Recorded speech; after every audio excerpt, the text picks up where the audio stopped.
Oiê, eu sou a Samara. E eu sou a Carla. E esse é o Amplicast, um podcast para educadores, facilitadores e líderes educacionais com conteúdos provocativos e estimulantes sobre diversos temas relacionados à educação e inclusão digital. Com foco especial em tendências educacionais, cultura e transformação digital. Olha, Sams, a gente já teve convidado especial, mas olha que esse tá na nossa listinha, assim, né? Especial Plus, assim, mais, né? Top 5. Top 5. E a gente hoje tem o prazer, a felicidade de conversar com ele, o Vahid Sherafat, cofundador do Class App, investidor anjo, conselheiro de startups e mentor de carreiras. Olha, esse negócio do Vahid deu uma ampliada aí, Vou né? te falar um negócio, tá na top 5 de pessoas mais chiques que eu conheço, Vahid. Vahid, seja bem-vindo. Que bom estar aqui com você. Como é que vocês estão? Prazer estar aqui. Fico feliz de saber que tô bem cotado entre vocês, que são super rigorosos aí. Não,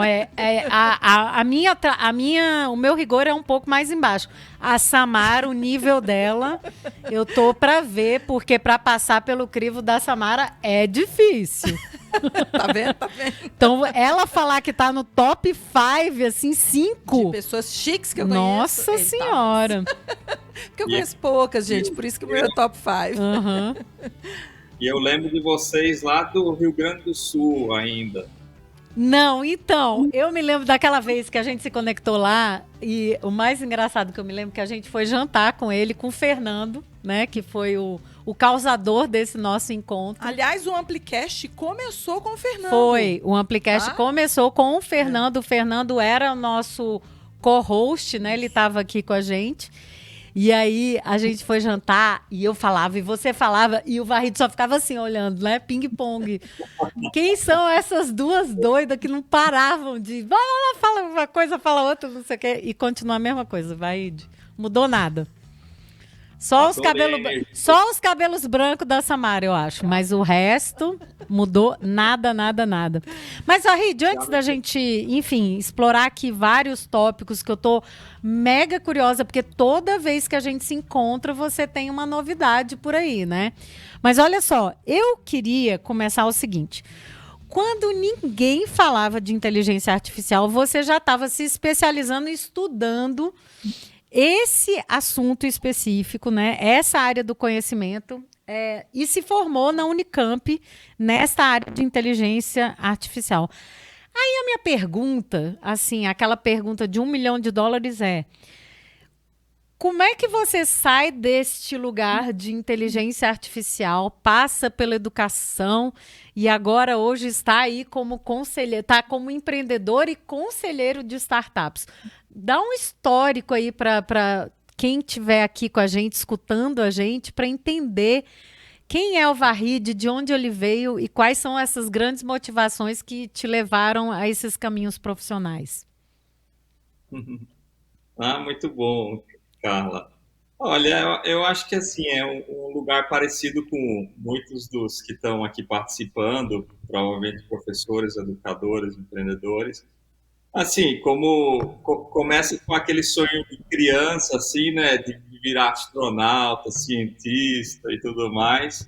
E eu falei, eu quero ser engenheiro genético, eu já sei o que eu quero ser.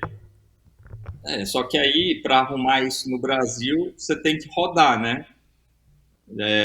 Descobri que na Unicamp tinha um curso de genética, uma especialização, fui parar lá achando que ia virar engenheiro genético, estudando isso.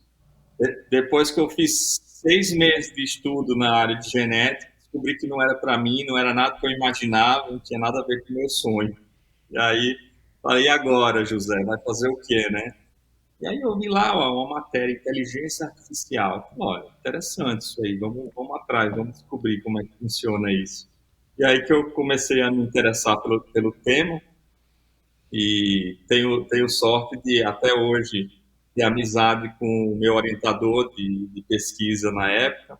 A gente estudava na época em 2000 isso aí é coisa de 2002, 2003, a gente estudava sobre sistemas imunológicos artificiais que era a tese do meu orientador, ele criou uma forma de se inspirar no sistema imunológico do ser humano, de identificação de antígeno, e usar a mesma metodologia para identificação de vírus, de computador, né? Identificação de software que não deveria estar rodando numa máquina. Achei fantástico você pegar uma aplicação pegar inspiração na natureza, na biologia, né? E conseguir aplicar na computação. Então, esse bichinho me fisgou, e isso que eu acabei estudando, né, na faculdade, sistemas inteligentes, bioinspirados. Então, na verdade, tem essa particularidade, o segmento que eu atuei, mas, na verdade, foi o segmento que mais se desenvolveu, porque as redes neurais, que são muito famosas, né, também são bioinspiradas, né?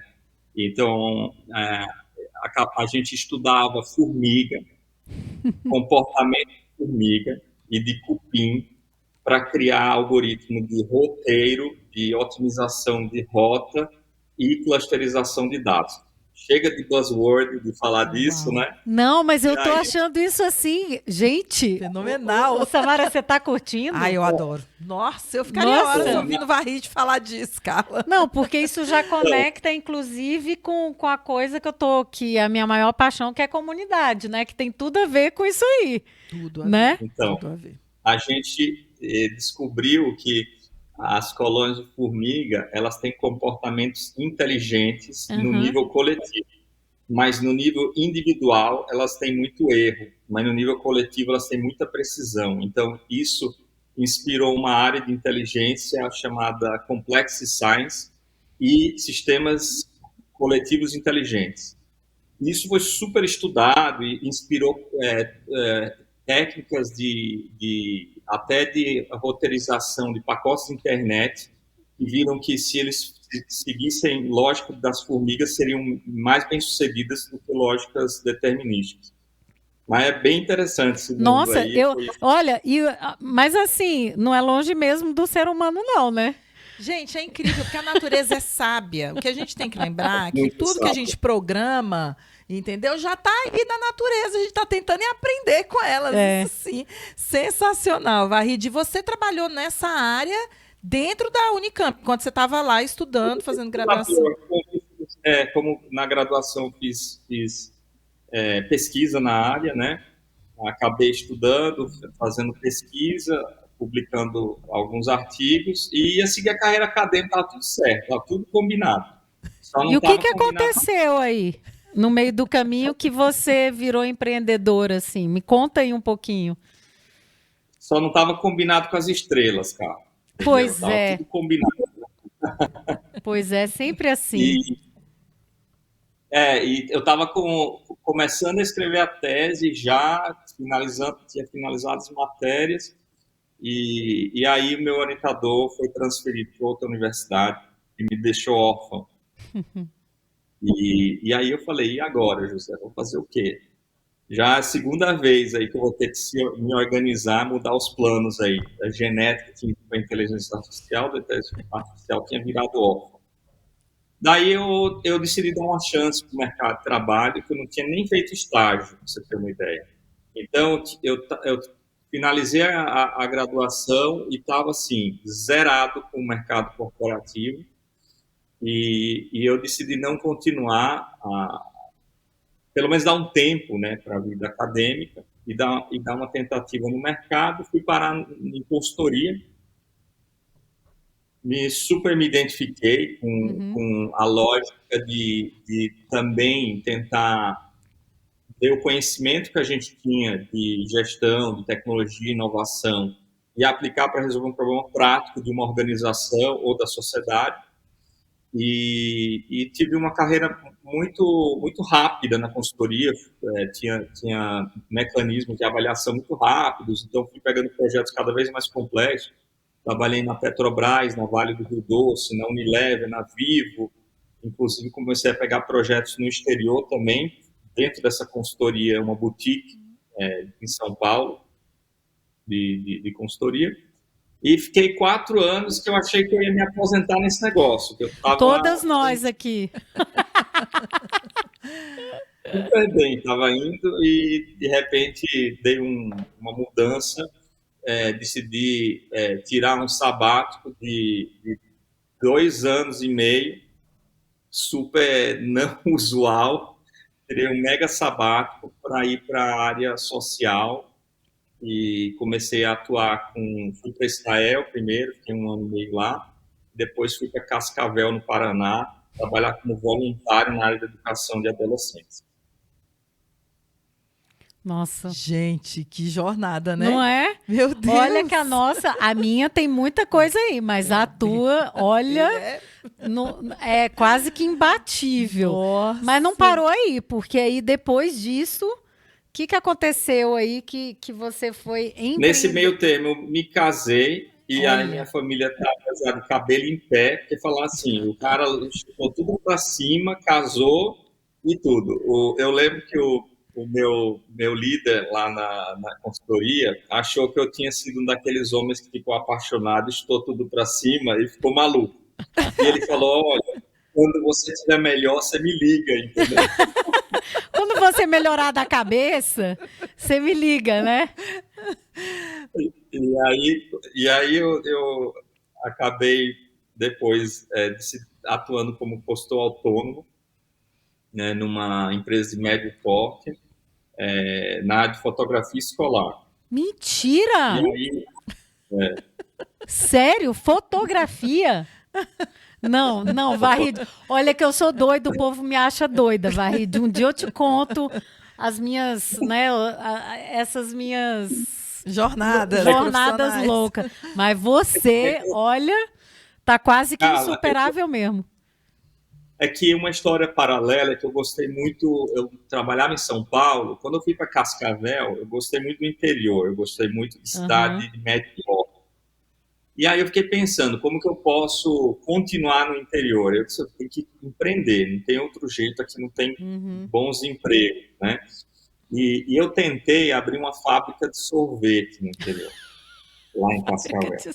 A cara da Samara. E o motivo que eu conto isso é porque eu consegui criar uma fórmula de um sorvete perfeito. Ia derrubar que bom no Brasil. Só que eu ofereci para minha esposa experimentar e ela passou mal. Muito mal. E aí História ótima. É melhor parar por aqui antes que eu faça algum estrago. Era perfeita. Assim, eu quero. Não, mas antes da gente mudar de assunto, eu quero saber perfeita em que sentido para você? Só se for bioquimicamente, porque para mulher. É isso que eu tô entendendo. É isso que eu quero entender. O sabor era incrível. Eu experimentei, eu cheguei na fórmula perfeita. Só que ela tinha alguns defeitos. E aí eu percebi que eu precisava ser mentorado, eu precisava de mentoria. E aí eu conhecia um empreendedor, empresário no interior do estado de São Paulo. Eu peguei, fui lá, viajei e falei, olha, eu quero empreender, não estou conseguindo, está dando certo, e eu queria umas dicas suas. Nisso que eu fui falando, depois de um tempo eu percebi que eu estava numa entrevista de emprego. Ele, conte mais, me explica aí, o que você quer fazer, não sei o quê. E aí eu não ganhei as dicas de empreendedorismo que eu fui atrás, mas ganhei um emprego nessa empresa de fotografia escolar. E eu fiquei por 4 anos lá trabalhando e eu acabei assumindo a área de transformação digital lá, quer dizer, eu fui modernizar toda a área de tecnologia, e inclusive foi aí que eu tive contato com o desenvolvimento mobile, né, para Android, para tablets. Então a gente fez todo um sistema voltado para isso. Foi aí que eu me conheci mais o mercado da educação e ganhei o skill de criar produtos na área mobile. Aí foi o plano perfeito, aí, o plano de fundo perfeito, para quando surgiu a ideia da ClassApp. E eu já estava, nessa ocasião, com 2 filhos, minha filha tinha 3 anos de idade, e eu estava lidando com uma escola muito grande, que tinha enormes problemas de comunicação. Você já conhece. E a escola tinha 40 alunos. E 40 alunos de comunicação, imagina essas que tem 4.000 alunos. Não. E aí surgiu a ideia de criar uma solução que conectasse toda a comunidade escolar, né, aos pais e alunos, né, professores, coordenação, direção, secretaria, aos pais e alunos, de uma forma prática, de uma forma, mas ao mesmo tempo com gestão, com organização, que não fosse uma rede social, não fosse um Facebook, um Instagram, um WhatsApp, tivesse certas regras de comunicação. Tá? Essa ideia foi a base aí, né, junto com o meu cunhado, Samir, e aí trabalhamos junto como sócio. Foi a base de 9 anos atrás, essa ideia surgiu, tá? 2014, há quase 9 anos atrás, quer dizer, um pouco mais que 9 anos atrás, a gente começou a construir essa aplicação. E essa foi a sementinha do WhatsApp. Caramba. Não, aí você, enfim, vocês criaram o Class App, enfim, a gente aí acompanhou um pouco, né? Você, quando a gente conheceu, você já estava, enfim, no mercado e tudo mais, cresceu muito. Eu me lembro que aí, nesse meio tempo, você não fica quieto. Aí já tinha escolas exponenciais junto com o Class App, que aí virou um evento para gestores. Aí você criou também. E a Samara, eu me lembro que ela ficou muito impactada com isso, que era o relatório, né, para gestores, né, com dados, né, muito relevantes, né, sobre gestão escolar, ambientes escolares e tudo mais. E você não para, né? E aí, o que aconteceu? Hoje ele é conselheiro da Class App, da empresa que ele fundou, né? Você fundou a Class App e hoje atua como conselheiro, ou seja, você não está mais envolvido diretamente no negócio. E eu me lembro, Carla, que além disso tudo, ele começou a ter uma ideia de se envolver com mentoria de jovens. Você falou que ia trabalhar com jovens. Então, conta pra gente, primeiro, como é que foi essa transição lá de empreender na Class App, fazer esse passo para sair do operacional, né, da gestão ali do negócio e entrar como conselheiro, e essa mentoria de jovens, se ela saiu, se não saiu. Eu acho, Varride, que é legal, assim, principalmente para quem está aqui com a gente, que é da educação, escutando a gente, entender um pouco, assim, dos desafios que você enfrentou e dos grandes aprendizados, né? O que você leva do Class App, né, nessa trajetória, e aí essas novas direções aí que você está mirabolando. Uhum. É muita coisa, né, que eu acho que empreender não é algo que você tem aprendizados. Eu não acho que empreender traz algum aprendizado. Eu acho que gera uma transformação, né? Você tem que mudar, né? Você tem que se transformar, evoluir. Você tem que desaprender. É muito visceral, né? Em vários momentos, né, à frente da gestão de uma startup, se você não muda completamente de comportamento, rever os seus conceitos, a empresa não continua. Eu acho que o exemplo mais próximo disso que eu conheço é a paternidade, né? Quer dizer, o comportamento que você tem com o seu filho quando ele tem 6 meses de idade é totalmente diferente, os cuidados, a atenção e a sua postura é totalmente diferente quando ele tem 6 anos, que é totalmente diferente quando ele tem 16 anos. E se você insistir em ser o mesmo em todas as etapas e não entender que você tem que mudar e não o outro, a gente não consegue, de fato, contribuir. Salvo algumas exceções, que são esses caras que têm essas ideias fantásticas, que elas por si já dão certo, não precisa fazer nada, né? Mas mesmo esses caras, eventualmente, em outro momento da história deles, e aí aconteceu com muitos unicórnios, né? Eles acabam não sendo mais adequados para o negócio e muitos deles foram mandados embora, né? Então, acho que um dos aprendizados foi esse. Acho que os temas que mais desenvolve foi tanto na área de negócios, como entender o mercado de educação, quanto também na parte de liderança e educação, né? A gente poderia falar bastante sobre isso, mas seguindo a pauta que vocês me propuseram, aí, como que eu saí desse momento para o próximo, né? Ao começar, e é curioso isso, a escola exponencial surge como um empreendimento não era com fins lucrativos, tá? Basicamente, aquela veia científica ainda estava em mim, e eu falei, vamos pegar e entender o mercado da educação. A gente pegou os dados do INEP de 3 anos seguidos, e tinha uma planilhinha lá no INEP, que era assim, número de linhas, 45 milhões, número de colunas, 200. Aí eu falei, o que tem nessa planilhinha do INEP? É assim, cada linha era um aluno do Brasil. Cada coluna era um monte de informação desse aluno. Pelo amor de Deus, quem é que está olhando isso aqui? O que dá para fazer com isso? E a gente não ficou satisfeito com isso, não rodava no meu computador. Eu baixei, sei quem já tentou abrir uma planilha dessa, você fica uma semana e ela não abre. Eu falei, como que abre essa planilha? A gente teve que alugar um servidor na Amazon, botar um banco de dados e pegar essa planilha e jogar lá. Depois a gente não ficou satisfeito com isso, a gente pegou a planilha de 3 anos anteriores. E a gente falou, dá para ver a jornada desse aluno? Dá para entender alguma coisa com isso? E a gente só para uso interno, tá? Recreativo. Isso tudo uso recreativo. Não, Varride. Mas é assim, é isso mesmo. Assim, recreação. Tem 45 milhões de linhas, então deve ter alguma coisa importante aqui. Ter, Ué, não é possível. Assim, não foi catalogada à toa essa informação. Eu tenho os tempos sobrando, né? Com filho, mulher, né? Como eu tô aqui, né? Não sei quanto tempo eu vou viver mais, deixa eu logo dar uma olhada. E a gente começou a ver que tem tanta coisa interessante aí, e a gente quis publicar esse negócio. Deu um relatório de 200 páginas esse negócio. E aí, do nada, surgiu a Escolas Exponenciais, que a gente começou a divulgar esses dados e tudo. Mas o objetivo nunca foi ser uma empresa com fins lucrativos, sim. A ClassUp já estava num porte que ela já tinha lucro, né? Uhum.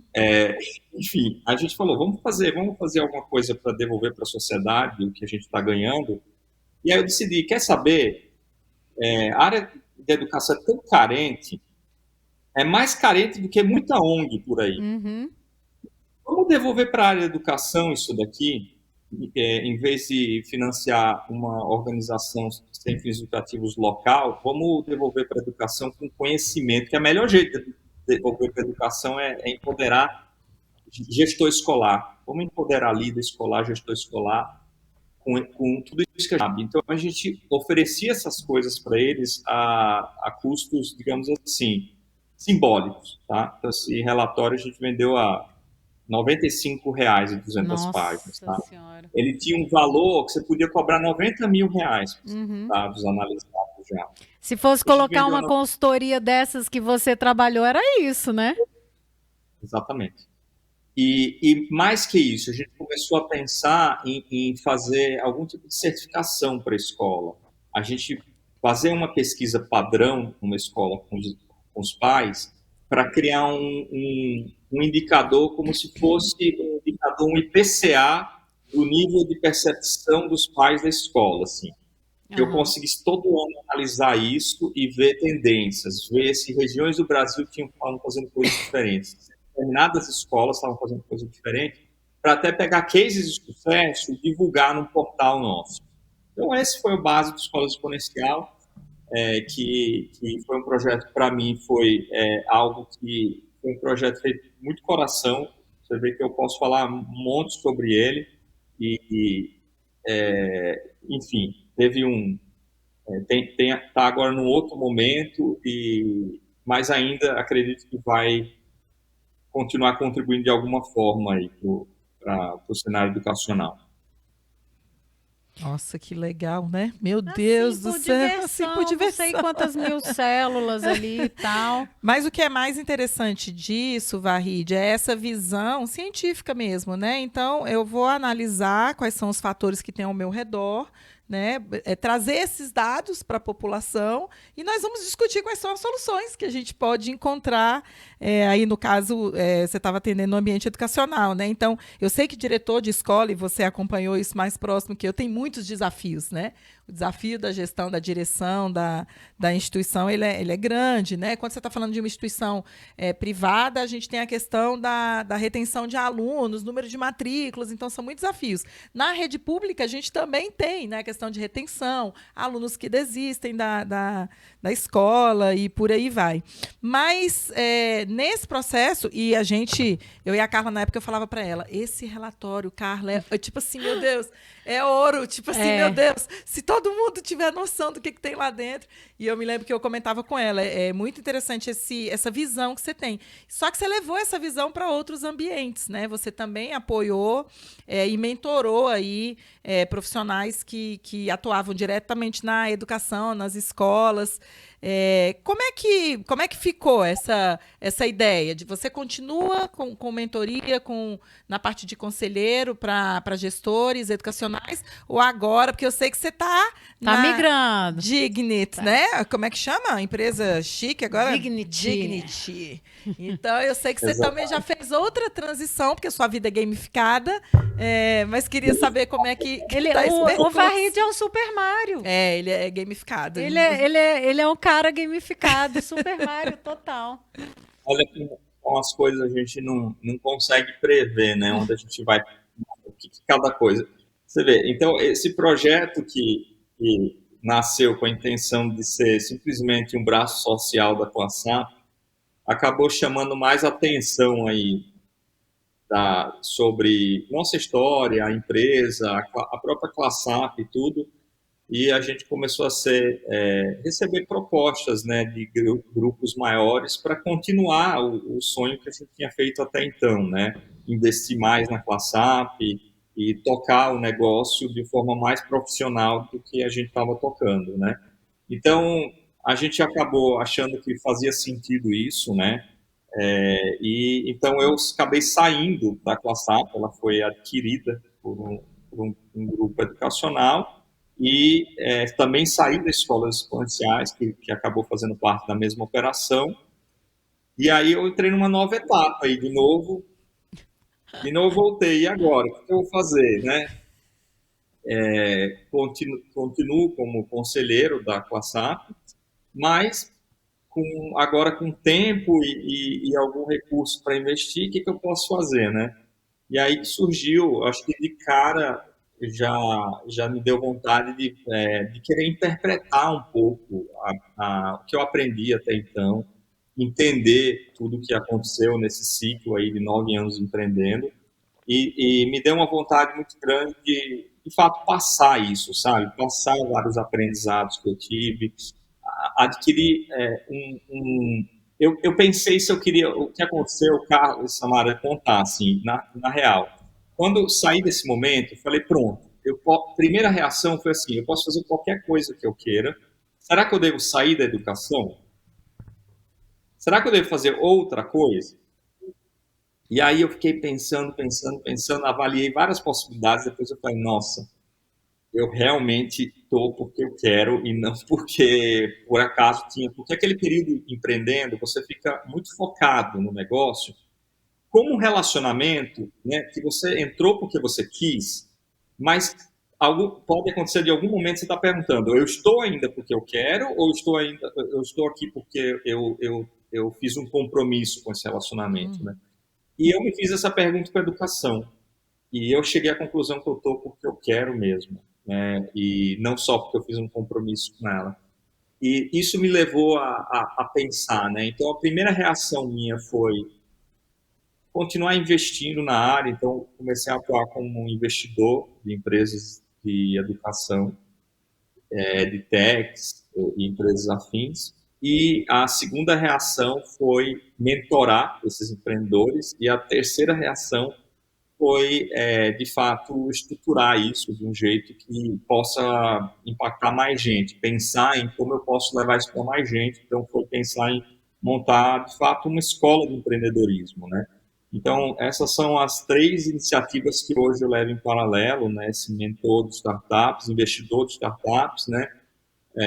Conselheiro delas também, e também montando uma escola de empreendedorismo, mas um empreendedorismo voltado para quem quer criar impacto. quem quer atuar ou na educação ou em áreas de impacto, porque isso me motiva particularmente. Se a gente dá esse conhecimento para a gente que quer atuar nessa área, seria muito interessante. Ufa! Continuou na educação, porque eu fiquei assim, ai meu Deus, ele vai sair da educação. Que sorte a nossa, Varide. Porque se é por paixão, eu acho que isso faz muita diferença, né? E é interessante esse afastamento. Saramago já fala que é preciso sair da ilha para ver a ilha, né? Então você se afasta para dizer assim, será que eu quero estar na ilha mesmo, né? Que é isso que você falou, você fica dentro da ilha. Mas quando é o que a gente gosta, né? Que é o que faz o coração bater, o frio na barriga, do alcance e do impacto que pode ter, é muito interessante. Eu estou feliz que você tenha continuado, mesmo que aí em outras camadas, mas que a educação esteja presente aí também. Você quer falar alguma coisa? Já tem outra pergunta. Não, é que eu tô assim muito curiosa assim para saber, porque eu tô entendendo que você está criando, na verdade, um outro ecossistema. Quando era o Class App, você criou esse ecossistema em volta do Class App, trazendo escolas exponenciais, trazendo esse relatório, trazendo a própria conferência que a gente participou de gestores e tudo. E estou entendendo que você está criando isso de novo, do zero, né? E aí você vem com essa ideia do Advisor as a Service, que eu, sinceramente, olha que eu leio coisa. Eu nunca tinha escutado o tal do AS, né? Quer dizer, o conselheiro como serviço, né?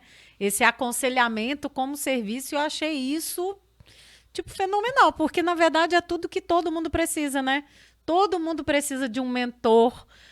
A gente tem alguns e, nossa, toda vez, por exemplo, que eu falo com o Rodrigo do Google, o Rodrigo, toda vez, ele faz as perguntas, tipo que na última conversa que a gente teve com ele, eu fiquei muda, assim, eu sempre fico arrasada. E aí, mas no bom sentido, assim, ele disse assim, Carla, você tá quieta, porque eu chego sempre animada e tal, e aí eu vou murchando. Mas não é porque eu tô quieta, ou que eu tô triste, ou enfim, decepcionada. Nada disso, ao contrário. É porque ele faz umas perguntas que, tipo assim, eu não tenho a resposta. E aí eu fico brava comigo porque eu não tenho a resposta. E, ao mesmo tempo, é o meu... Te inspira, né? O meu gás para, tipo assim, quando eu acabo aquela call, eu digo assim, Samara, não, agora nós vamos ter que fazer isso, vamos ter que fazer aquilo. Aí a gente senta e a gente faz reunião, a gente decide o que vai... planeja e tudo mais. Mas esse é o papel do conselheiro, então, né? Te ajudar a crescer, o mentor, né? É isso, né? Quer dizer, fazer o papel difícil de não colocar a mão na cabeça, né? De ser realmente a pessoa que vai dar real e vai fazer as perguntas difíceis e, ao mesmo tempo, não vai resolver o seu problema. Ele vai simplesmente fazer com que você entenda que tem caminhos, mas que você que vai ter que trilhar, né? Esse caminho que você escolher, né? Uhum. Nem imaginei que isso era uma inovação e tudo. Eu só tentei dar um nome para o que eu estava fazendo. Eu confesso que, assim, eu falei, olha, eu queria tentar ajudar o máximo em vez de pegar um projeto apenas, eu queria tentar ajudar 10 projetos em paralelo. Então, seria legal porque eu também não gera um peso grande no orçamento de nenhuma dessas empresas ao atuar nelas. Eu atuo com uma fração do custo que seria a minha mão de obra nelas e amplifico um pouco tudo que elas fazem. Aí amplifico.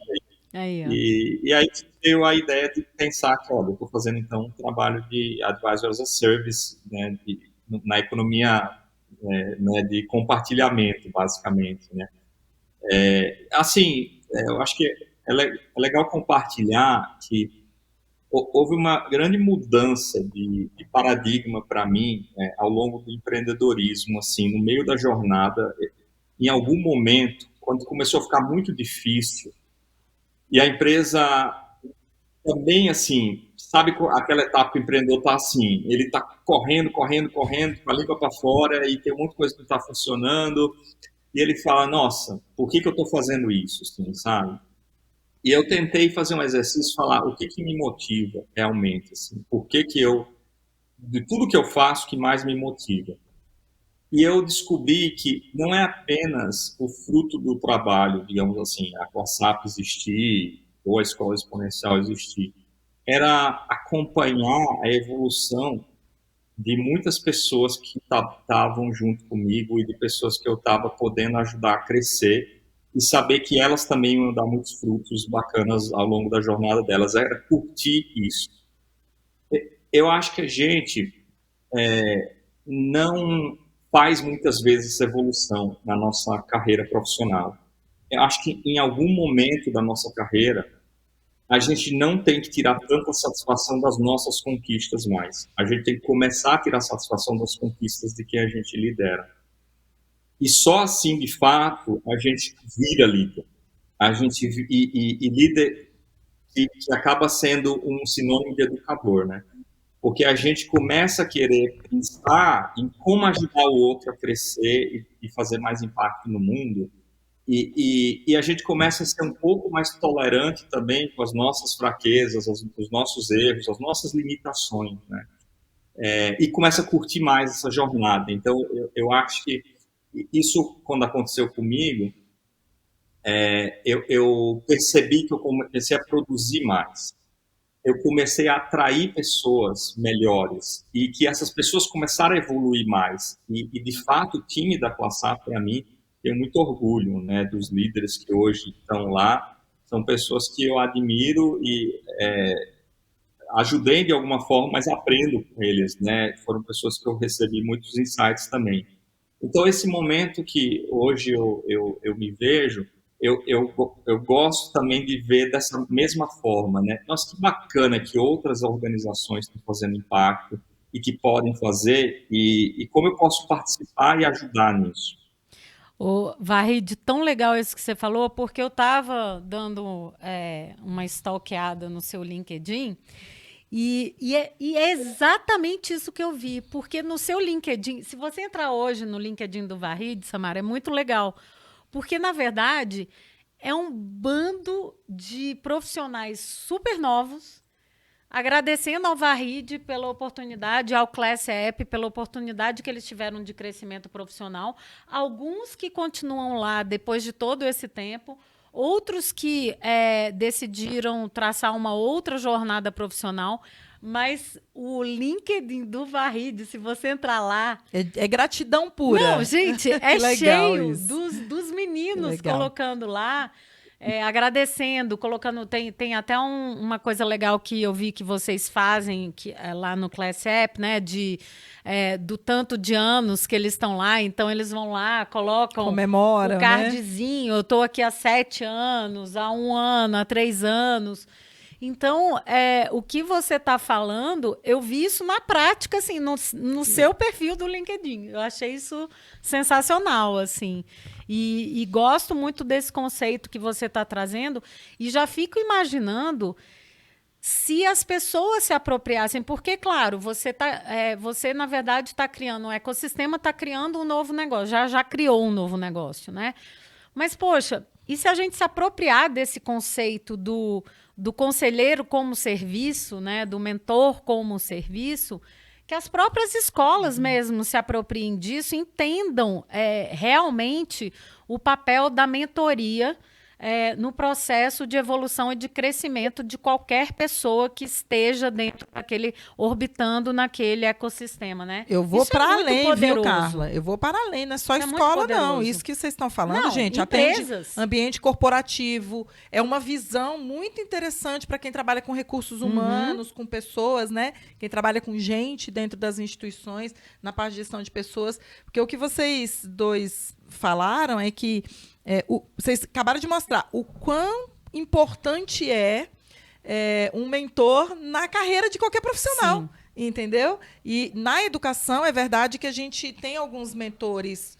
Para quem está na sala de aula, a gente tem os colegas como mentores. No início da nossa carreira é muito comum você encontrar um professor que exerce ali o papel de mentor. Fala, você veio trabalhar aqui, então deixa eu te mostrar como é que é. Mas eu vejo isso quase que para toda a carreira. Assim, para qualquer pessoa que trabalha em qualquer instituição, seria interessante ter alguém lá como mentor, como conselheiro, ou ter, né, um espaço para encontrar a mentoria ou algum conselheiro. Então, é muito mais abrangente do que a educação. Muito. Tá na camada do... Como o aprendizado é muito importante para a vida de qualquer pessoa, a mentoria, ela tá na camada do aprendizado, né? Eu acho que ela tá na camada do aprendizado. Muito legal. Posso fazer minha próxima pergunta? Vai em frente. Vamos pular um pouco agora, então, Varride, falar de tendências. Não. Volta. Não. Então tá bom. Antes das tendências, eu preciso saber. Tá, Varride, você disse que agora você é um investidor anjo aí em EdTech, enfim. Quais têm sido os seus investimentos aí? Em que tipo de empresa, de startup você anda investindo e por quê? Perfeito. Primeiro que tudo, eu tenho investido em pessoas. Olha. Que estão criando coisas interessantes, tá? E na área de educação ou de impacto. Então, eu gosto de pensar que a gente escolhe essas pessoas, a gente pode escolher, né, essas pessoas e acreditar no potencial delas, né? Então, para mim, essa hoje é o que mais me identifica com a educação. É acreditar no potencial de uma pessoa e investir, né? E ver nela uma semente de algo muito maior e ter um olhar tão confiante nessa germinação dessa semente, tão confiante mesmo nessa germinação, que a pessoa começa a acreditar naquilo também, ou acreditar mais, né, se ela já acredita, né? E ela evolui, né? Então, eu tenho tentado exercer esse papel, mais que tudo. Eu acho que o recurso financeiro é algo que é uma parte do processo, mas a outra é esse apoio que a pessoa percebe e fala, nossa, esse cara acredita que vai dar certo isso, que eu vou conseguir fazer dar certo isso, ou o meu time. Então, eu tenho investido em uma startup que chama Future Me, que ela é da área de orientação profissional para alunos do ensino médio e nono ano. É uma startup do Rio de Janeiro, foi uma das primeiras que eu investi.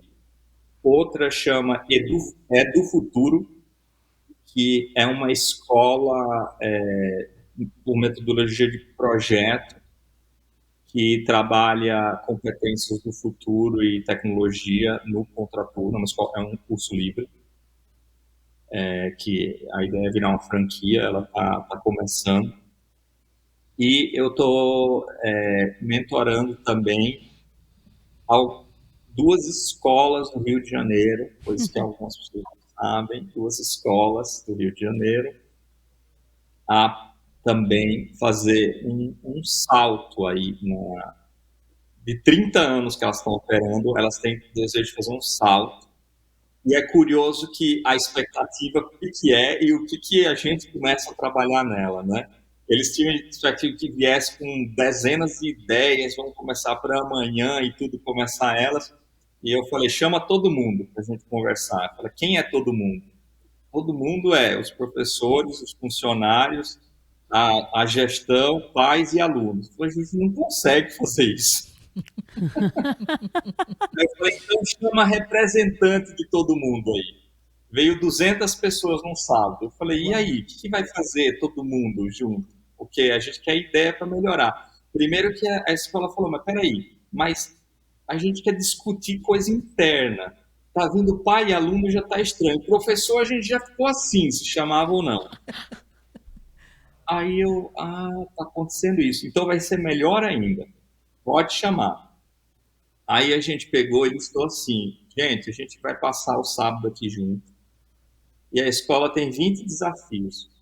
E a gente queria muito que vocês ajudassem a contribuir para a melhoria desses desafios. Vamos dividir vocês em squads, tudo misturado. Vocês têm 3 horas para pensar vocês escolhem um desafio cada squad, tem 3 horas para pensar, vem e faz um pitch para convencer a gente que a gente deve fazer aquilo. Pitch de 5 minutos.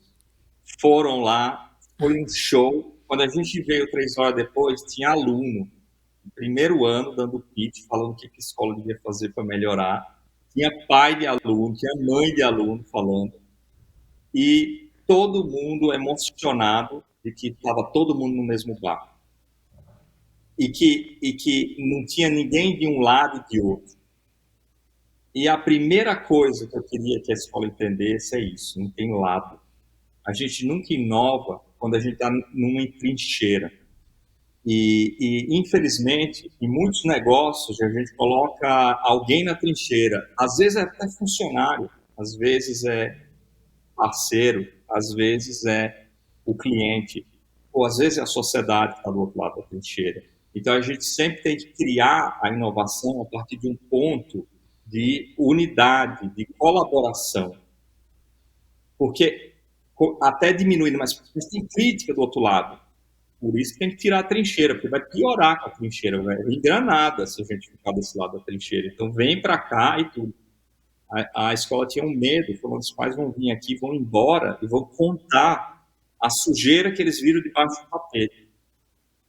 Eu falei, não é assim que funciona. Se a gente convida ele para contribuir... Você está fazendo um pacto, né? Ele age como alguém que contribui. Se a gente, é quântico isso, né? Se a gente olha ele como alguém que está do outro lado e vai detonar, ele age como esse cara. Exatamente. É física quântica isso. A gente, o observador define o comportamento dele. Esses pais saíram, esses alunos saíram, esses professores saíram falando, cara, que orgulho de fazer parte disso. Que escola que me chama, o pitch final é, que escola que chama o mero pai de aluno para ajudar na contribuição do futuro da instituição que está educando meu filho. Que privilégio que eu tenho de fazer isso. E aí você começa a entender a inovação sob um outro ângulo. Né? A gente, para inovar, a gente precisa quebrar conceitos. Né? E se a gente está no mesmo local, com o mesmo óculos, não é tecnologia nenhuma que muda aquele lugar. Quando a gente consegue falar, peraí, eu consigo enxergar o mundo de outro jeito, eu estou afim, eu posso fazer isso, poxa, a gente começa a criar um ciclo virtuoso de inovação. Então, muito da minha contribuição hoje nesses negócios, ela vai contra o que eles esperam que eu faça. Que é injetar dinheiro e trazer a solução. Trazer solução pronta, entendeu? A fórmula, a mágica, né? Ai, que legal. Eu convidei, só para concluir essa história, que para mim foi bem interessante. Aí tinha direção nesse dia. Fala assim, e nosso papel como líder, qual que é hoje? Porque eles não foram convidados para entrar nos quadros. A coordenação também não, a direção não. E nosso papel qual que é? Eu falei, nossa, vocês têm um papel muito importante hoje. Vocês têm um papel de hoje fazer o seguinte, eu vou dar uma missão para vocês. E eles assim, qual que é? Vamos ver qual é a missão que vai dar para a gente. Eu falei, pronto, vocês conhecem esse pessoal que está aí, né? Conhecendo. Tem professor que está há muito tempo? Tem gente que está aqui há 10 anos. Legal. Vocês vão esquecer tudo que vocês sabem dessas pessoas. Tudo. E vocês vão, pela primeira vez na vida de vocês, entrar hoje aqui e tentar conhecer de novo as pessoas que estão nessa escola. Porque a coisa que a gente mais tem dificuldade de fazer é enxergar a pessoa como ela é. A gente tira fotografia das pessoas e continua imaginando que elas são assim. É por isso que a sua mãe fala assim, meu bebezinho, né? Por isso que a gente pega um aluno que entra no primeiro ano e chama assim, o Pedrinho, o cara tem 18 anos, entendeu? Já sai... Quem que é o Pedrinho, né? Desse tamanho, né? A gente tira uma fotografia dos profissionais, das pessoas, dos pais, porque ele reclamou uma vez, é o cara que reclama. A gente cria estereótipo delas e a gente opera com elas sobre isso. Um líder, um educador, precisa conhecer as pessoas, como elas estão naquele momento. E isso é muito difícil. Eu falei, vocês vão hoje conhecer as pessoas de novo. E eles ficaram assim, esse cara tá zoando com a gente, né? Ele vem aqui, ele fala um negócio desse, e assim, é de uma presunção, né? É de uma folga, né? Aí, olha, vocês me pediram toda humildade, essa é a missão que eu dou para vocês. Aí eles foram. No fim do dia, eles chegaram e falaram, pai, enxerguei um tal professor, uma criatividade, percebi o interesse daquele outro funcionário da escola em contribuir com uma área que não é dele, percebi naquele aluno isso, todo mundo queria vir falar comigo o que tinha conhecido das pessoas ali que não estava enxergando. Aí outra coisa que foi parte aí desse momento de convidar as pessoas, e isso são aprendizados que eu tive frente a startup, tá? Não é um negócio que eu vi em outro lugar, não. Eu estou tentando compartilhar o que eu aprendi nessa jornada. Não, Vahid, assim, essa história é muito emocionante, né, Samara? Acho que agora o nosso público entendeu por que ele é o nosso top 5. Como é que pode, cara? Não, agora eu tenho que te dizer que eu acho que o Vahid, inclusive, subiu aí. Não tá mais no top 5, não. Não é mais o top 5, não, tá? Tá mais para cima, tá, Samara? E como é forte esse olhar para o humano, né, Vahid, que você traz. Que é isso que você falou, as organizações são as pessoas. Então, me marcou muito, assim, eu não invisto em organizações, eu estou investindo nas pessoas, né?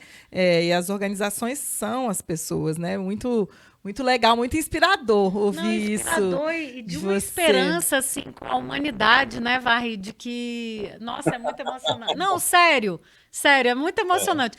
Porque, assim, agora o Vahid, para mim, tá no mesmo patamar que o Leão, que esteve aqui né, com a gente recentemente aqui no Amplicast, que também é um mentor nosso. Mas todo líder inspirador é assim, né? Assim, ele é um líder inspirador, pessoa. Né?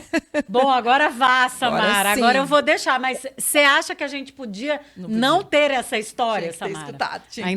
Ainda bem que você me deixou fazer a minha pergunta.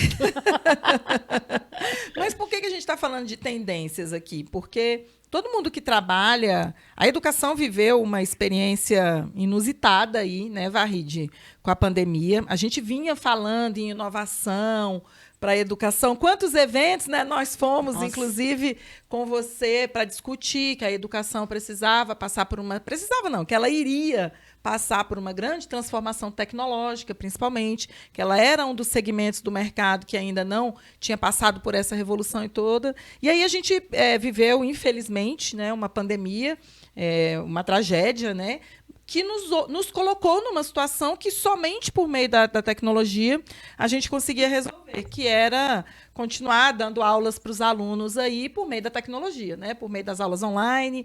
E quando eu falo tecnologia, não é só virtual, não, porque teve muito educador nesse país que usou a tecnologia de mandar a atividade para a casa do aluno, né? De pegar uma Kombi e distribuir essa atividade, de pendurar na porta de casa as atividades. Então, a solução estava na criatividade e na tecnologia. E aí, a gente sempre discutiu muito sobre tendências nos nossos eventos, e você sempre foi uma pessoa que trouxe aí algumas tendências para a educação. Então, o que a gente queria saber é o que está aí, né, na sua cabeça, que você vem vislumbrando para os próximos anos, para quem trabalha com educação, né? Se eu sou um profissional da educação, o que eu deveria estar de olho? O que eu tenho que estar ligado aí? O que eu tenho que estar antenado? Para onde que eu tenho que olhar, já que a gente já se transformou Vamos tanto, seguir o Vahid. Para onde que ele vai? Vai, conta aí, Vahid. Eu rio só de pensar no que eu vou falar. Eu falo, nossa, cara, é engraçado, né? A gente olha muito a inovação como aquele lugar que está todo mundo indo, né? E assim, quando eu era moleque, eu lembro que eu tava aprendendo a programar, né? E disse assim, né? Vou fazer um negócio aqui diferente aqui, porque esse negócio daqui vai ser o futuro, né? E ontem eu estava num grupo de discussão de um outro tema e que pouca gente está olhando, né? E aí vai surpreender vocês, talvez. Esse negócio da inteligência artificial, né, tá mudando muito, né, o mundo, e todo esse comportamento também das redes sociais, do consumo de mídia, da construção de narrativas pela mídia, e quão vulnerável está o ser humano, né, nesse cenário, faz com que eu pense muito sobre o futuro, sobre esse viés, tá? A gente está num cenário em que a gente é um elo mais frágil hoje, né? nessa equação toda. E o motivo que a gente, como ser humano, está tão frágil nisso é que a gente está muito sujeito a criar, e o tema do Papa aí também está super em alta, porque a gente está muito vulnerável a confundir percepção com realidade. E essa competência nossa, ela vai precisar ter uma grande evolução. Tinha uma época que se estava na Barça, na Britânica, era fato, era verdade. E só precisava ter a Barça Britânica na casa que você ficava inteligente, entendeu? Com o advento da internet e agora com o advento da inteligência artificial, a maior parte do que vai estar escrito no mundo e vai estar dito, e vai estar falado, e vai estar escrito, e vai estar fotografado, não é verdade. Então, o superpoder do futuro é você ser capaz de... E aí eu vou falar coisas aqui que vão virar tendência talvez no futuro. Ser capaz de fazer a anatomia do texto, a anatomia dissecar a narrativa. É a gente conseguir desconstruir e construir o pensamento num nível de um neurocirurgião. Então, a interpretação do texto vai ser o superpoder do futuro. Tá todo mundo tentando usar o ChatGPT, mas ninguém está tentando saber o quanto ele vira vulnerável com tudo isso, né? Como ele está exposto a tudo isso, como ele precisa se proteger de tudo isso, né? Então, ontem estava num grupo de discussão para pensar em como a gente faz isso, né? E vira interdisciplinar. Essa interpretação do texto que eu falo, ela é uma mistura de semântica, com lógica, com matemática, com gramática, até mesmo pensamento computacional e lógica de programação, algoritmo. Ela começa a exigir um pensamento integrado sobre o conhecimento, a informação, a palavra, a mensagem, a narrativa. Caracas, Carla Arena. Não, eu tô aqui, tá ó. Anotando. Tô anotando tudo. Tô anotando tudo. Não, Vahid, eu acho que faz todo o sentido o que você está falando, inclusive nos grupos que a gente frequenta, em algumas comunidades. Isso tem sido muito discutido, porque são grupos, por exemplo, os Google Innovators aqui no Brasil, a gente tem discutido muito isso, porque lá tem pessoas que estão muito à frente no pensamento do que é tendência, já trabalham têm buscado respostas para essas questões Tem gente que trabalha com inteligência artificial, tem designers que estão testando aí as plataformas, né? O Midjourney agora até foi bloqueado aí. Enfim, e eu acho que... A gente tem falado disso, mas não tem se falado nos grupos abertos. Eu acho que até muito legal de você ter colocado isso aqui para a gente divulgar ao máximo isso, porque a gente tem dito dessa capacidade crítica que vai ser tão crítica agora nesse futuro, que é o de interpretação mesmo. Assim, se essa molecada não conseguir fazer... Não adianta proibir, né?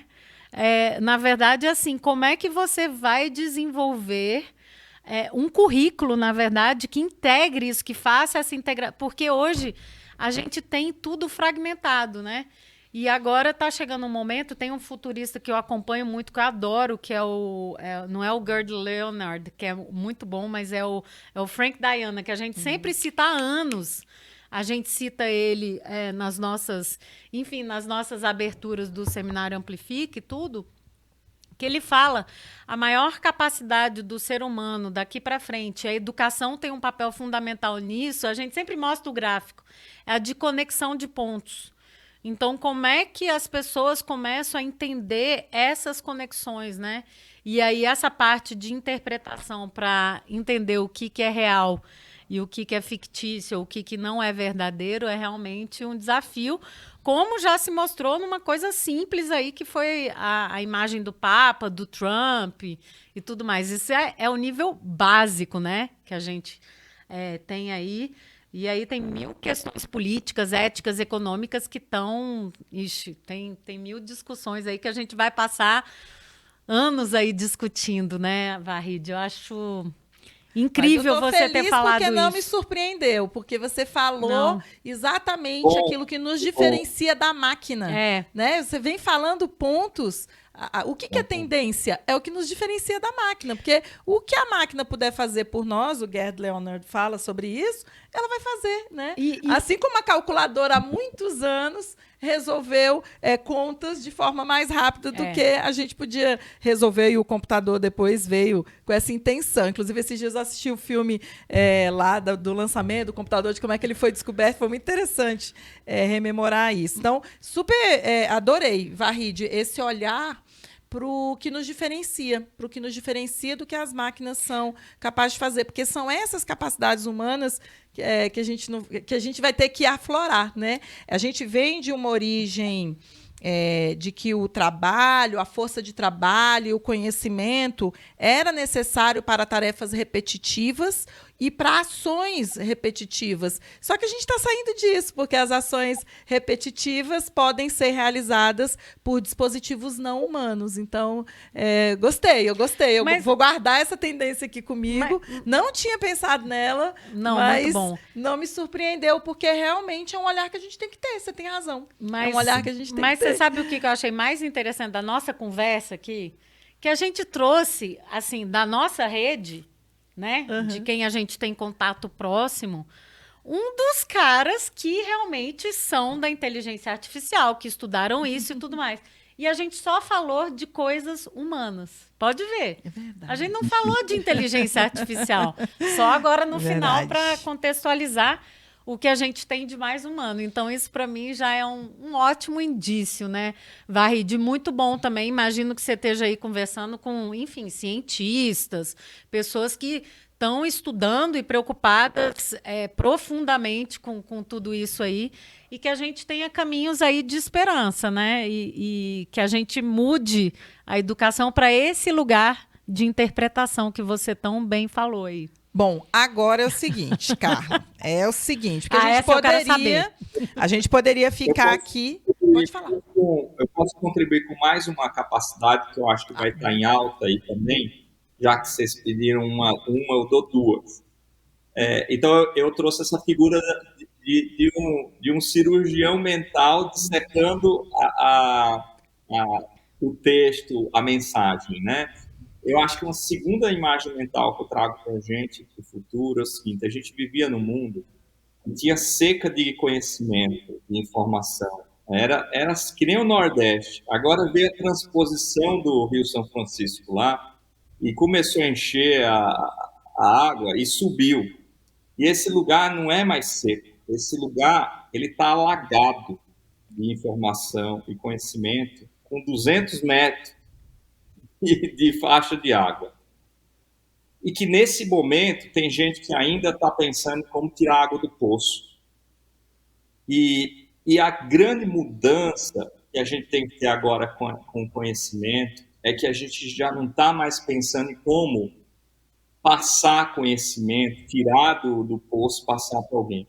A gente tem que mudar a postura para ajudar as pessoas a navegarem nisso, a virarem velejadores que consigam não se afogar no conhecimento e estar por cima dele, conseguir ter objetivos e destinos que a gente quer ter a partir deles e não ser conduzidos por eles. Você vê fenômenos hoje de obesidade intelectual, de intoxicação intelectual, a ponto de as pessoas não conseguirem descansar, dormir, ter ansiedade, doença por conta do acúmulo de informação e de conhecimento. E a pessoa ser improdutiva e a pessoa não conseguir contribuir com a sociedade depois disso. E pessoas que perdem seu propósito, não sabem por que mais está aprendendo aquilo e não consegue ter direção. Então, esse tema, a gente tem que entender que a gente vai ter que empoderar as pessoas lá por cima desse conhecimento e não vítima deles mais. Então, para cada ano que passar, a gente vai necessitar mais empoderar as pessoas a exercer esse papel sobre o conhecimento. Uau, ainda bem que ele falou. Não, tinha que falar porque é complemento da primeira. Então, eu acho que assim é isso, porque você só vai conseguir fazer isso se você tiver essa capacidade crítica de interpretação e de filtro, né? Que é o que a gente mais vai precisar. É o que a gente vem falando de curadoria e tal, mas é um filtro muito mais refinado do que a gente tem hoje. Muito mais. Nossa, adorei. Aprender a navegar, né, na maré da informação. Adorei o volume de informação. Muito bom. Vahid, a gente pode ficar mais quantas horas aqui, Não, cara? maratona, com Vahid, né? Aqui, com o Vahid a gente não queria nem dormir. Depois ele lembra que... Eu acho o seguinte, tem que ir tem que marcar outros. A gente já vai estar junto já, daqui uns dias. E a gente também tem que marcar aquele nosso café de 3 horas, porque não dá para encerrar essa conversa aqui. Mas, Vahid, a gente sempre deixa aqui dicas do seu caderninho. Aí a gente sempre chama de referências, né? Do seu caderninho digital. O que você anda lendo, né? O que você anda escutando? Onde é que estão aí algum pensamento, um autor, uma música, um filme que tem te inspirado e que você gostaria aí de compartilhar com a gente e com o público que está ouvindo a gente aí agora. Todo mundo que está aqui com a gente. Muito bom, muito bom. Um livro que eu estou vendo como muito atual é um do Viktor Frankl, Man's Search for Meaning, a biografia dele. Caracas, esse está na minha lista, é o próximo. Peraí, vocês dois, por favor, repitam o nome para os não falantes de inglês tão rápido. Viktor Frankl. Pronto. Ele mesmo. Viktor Frankl. The Search for Meaning, né? Então, The Search for Meaning. A versão em português, eu acho que é o Homem em Busca de Significado. Eu acho que é esse, mas buscando por Viktor Frankl, você acha a biografia dele, que ele era freudiano, foi para o campo de concentração com a tese dele debaixo do braço, véspera de publicação, achando que o que move o ser humano é o prazer, e aí chegou no campo de concentração, passou um mês lá, ele falou, prazer, isso aqui está desatualizado. E aí a tese dele foi jogada no lixo pelos torturadores dele, mas ao longo desse processo ele descobriu outra dimensão que move o ser humano, que é o significado, o propósito, né? E aí ele criou outra teoria que eu hoje sobre o que move o ser humano, que hoje considero muito mais atual, né, do que outras interpretações do passado, e que eu acho que é leitura obrigatória para a gente entender de gente. A gente falou que acho que a base do futuro é a gente entender mais de pessoas, né? Principalmente no mundo que tem tanta capacidade de saúde potencialmente, mas a gente vive tão doente, e principalmente mentalmente, emocionalmente, que a gente está entendendo um pouco de gente, né? Eu acho que é uma referência boa para isso e é uma recomendação que eu dou. Ai, que legal. Nossa, esse livro... Entrou na minha lista. Não, já estava na minha. Eu estou acabando o livro agora. Nossa. Vahid, eu não tenho palavras. Eu acho que a gente vai ter que fazer uma série de podcasts com você, na verdade, de amplicasts aqui, porque... Enfim, uma coisa que me chamou muita atenção, assim, de quando a gente começou a conversar para agora, é que você só aperfeiçoou esse seu lado humano, sensível, generoso. Eu acho que está mais aguçado do que nunca. E certamente isso vai ajudar muitos e muita gente aqui no Brasil. E principalmente a educação do país agradece e a gente mais ainda. Muito obrigada, querido. É sempre uma honra bater um papo com você, que a gente possa ter mais encontros amplificados assim, viu? Beijo e até a próxima. Eu vim aqui pelo respeito e admiração que eu tenho pelo trabalho de vocês, então por isso que eu estou aqui de sim na hora e estou contribuindo para isso. Maravilhoso. Ai, muito obrigada, querido. A gente agradece. Beijo. Somos fãs. Beijo. Até a próxima. Até a tchau, próxima. tchau. Tchau, tchau.